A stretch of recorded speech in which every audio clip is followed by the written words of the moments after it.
My name is Anna. I'm the founder of KOKO DAO, and huge shout out to Falcon Green. Thank you for the invitation.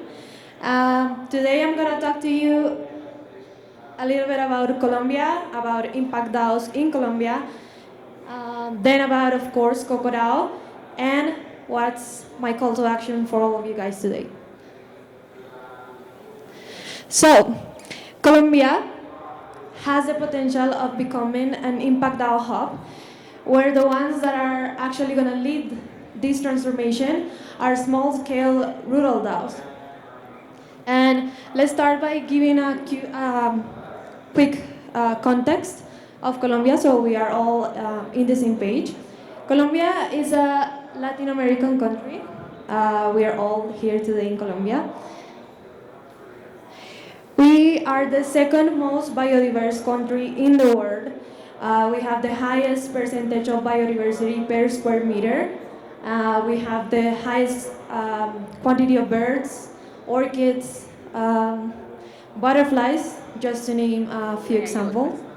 To this day, more than 50% of our entire land is still covered in some type of forestry. And all of this is possible because Colombia has 81 different types of ecosystem in the same territory. So you can see this map from the 1970s. This is the way that all the 81 ecosystems used to be distributed through the region. Now, if we take the same map and we compare it to the one map from last year, we can see how the amount of ecosystem that we have lost. And if you ask yourself what happened, then it's impossible not to talk about a war. And Colombia lived through 50 years of internal conflict, where we became a battlefield between guerrillas, between various paramilitary groups, and within the government military itself. So in this other map, I really like maps, as you can see. These red areas are the areas that were considered the most violent in our country. So in a way, if you compare both,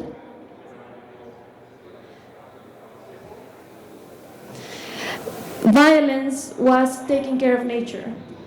And to really understand what happened, I want to take a few minutes to create some type of empathy experience. So let's go back to the 80s or the 90s, whatever you prefer, and imagine that you are a campesino, a farmer. And one day, it becomes way too dangerous for you to live in your hometown, in your safe space. You have to pack whatever you can carry. You have to take your kids, because if you don't take them, they're gonna be part of the war, of course, against their will. You leave behind your house, your animals, your crops, everything that once seemed safe to you is left behind. You have to go to a city to find some type of means to live. You have lower to almost non-education. And then a few years after the peace process has been concluded and after the peace treaty has been signed, the government says it's now easy for you to go back to your hometown. You have dreamed to this day where you can go back to your hometown for many years. So you go back only to find very broken economy, a very, very broken local economy, no infrastructure. There are no big or medium-sized companies, because in 50 years of war, which type of company was going to go to these areas and invest? So there's no infrastructure, there's no opportunities. But you do find nature, this nature that has been in some way protected by violence. And you have a few options. So what do? Do you go to a bank? Do you get a loan with almost non-credit score, with non-collateral to give the bank, to somehow be able to connect your forest to a carbon credit market? You don't have more than 5 or 10 hectares of forest, which is just not going to make it economically viable. So you save some money, you deforest, you save some more money, and you start cattle farming.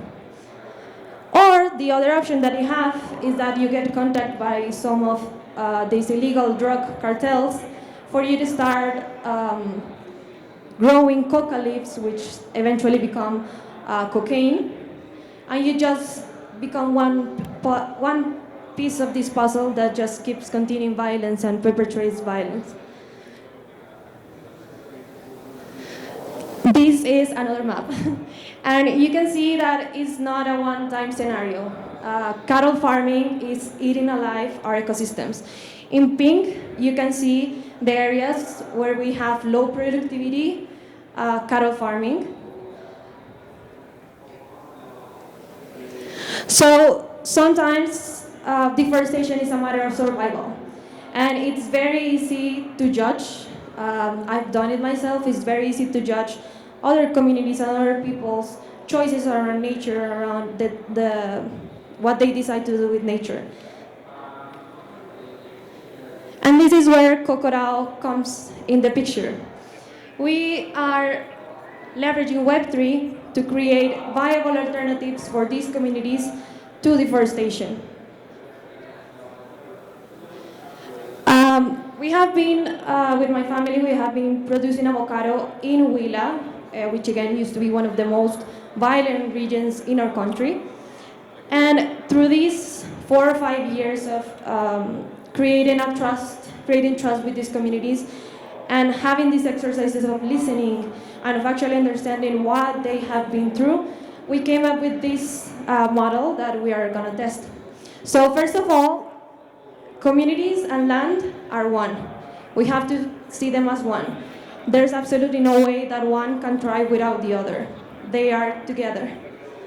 So the first part of KOKO DAO is how we can open safe spaces to actually heal with these communities, to help them thrive and to help them address this trauma that they have been through and to redirect it into healing nature.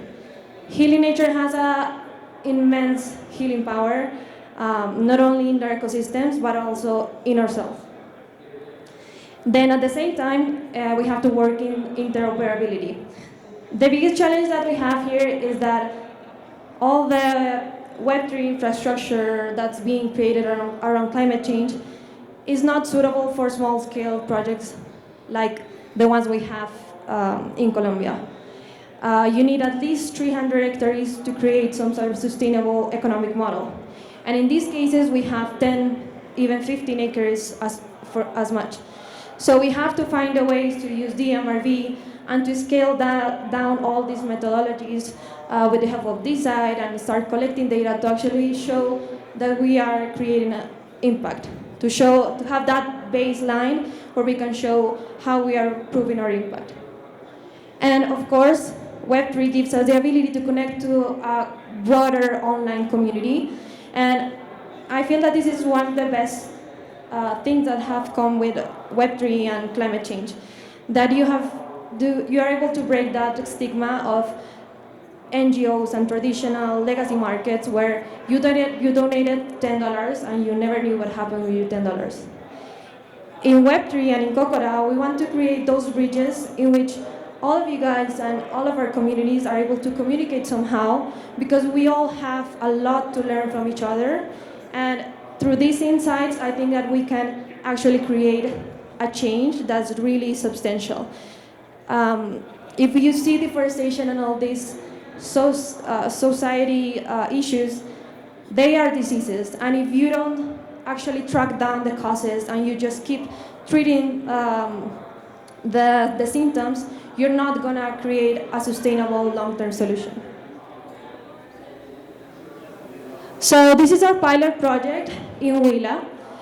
We have 15 acres of endangered forest, and this is where we're going to test the DMRV methodologies. We're working with ecolabs, and of course creating all these sources of education and healing with the local communities. We really believe that in empowering and in creating small-scale DAOs where they have the power to actually create their own ways of governance and to respect their ancestral beliefs and their ancestral types of agriculture and their ancestral types of communicating, we can encourage these communities to actually scale ecosystem preservation. And we have to find a way to communicate all this amazing Web3 tech ecosystem with local communities. So as I was saying, the next 3 months, thanks to Gitcoin grants, thank you so much to the team and to all of you guys that supported our grant. You guys are making 3 months of this on-ground work.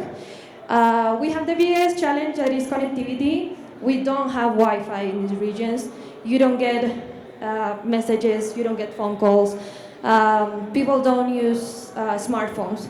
So we have to find a way to simplify the language, to simplify the tools. Because even if we love talking about layer 1s and layer 2s and staking and whatever, we need to find a way to make it simple, because it's just a huge barrier that's setting us up probably not for success.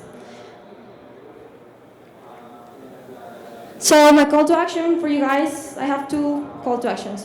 First of all, please join our Discord server, join our DAO, be part of the conversation. We need help from every single background that you have. Maybe you have some knowledge in psychology, maybe you have some knowledge in graphic design, in tokenomics. We need all the help that we can get. And the second one is, please leave the city. If you have the opportunity, and you have a few hours, if you have a day, a weekend, please leave the city and really get a sense of what's Colombia. We are nature, we are amazing people, very warm people. So leave this concrete jungle and go visit nature, because I'm sure you're gonna get a sense of magic that nowhere else in the world you can get. So thank you. And any questions or?